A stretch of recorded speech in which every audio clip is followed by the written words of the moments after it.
Hello guys, നമുക്കിന്നൊരു പെട്ടെന്ന് തയ്യാറാക്കാൻ പറ്റിയൊരു ചിക്കൻ കറി വെച്ചാലോ. നമുക്ക് ആദ്യം ഇതിൽ ഉലുവയും ജീരകം ഇടുക. അതിന് ശേഷം സവോള ഇടുക. സവോള നല്ലോണം വഴറ്റിയ ശേഷം നമ്മൾ തക്കാളി ആഡ് ചെയ്ത് കൊടുക്കണം. തക്കാളിയും സവോളയും നല്ലോണം വഴറ്റണം കേട്ടോ.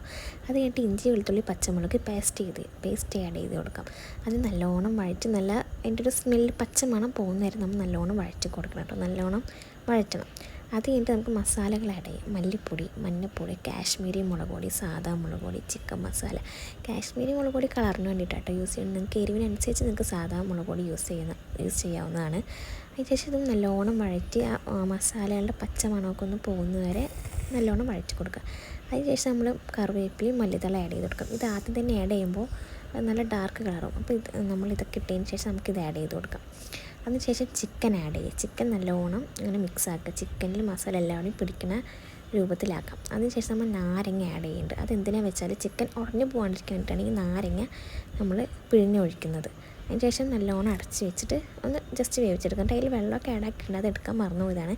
പിന്നെ ഉരുളക്കിഴങ്ങും ആഡ് ചെയ്യുന്നുണ്ട്. അപ്പോൾ ഇത്രയേ ഉള്ളൂ ഗൈസ്.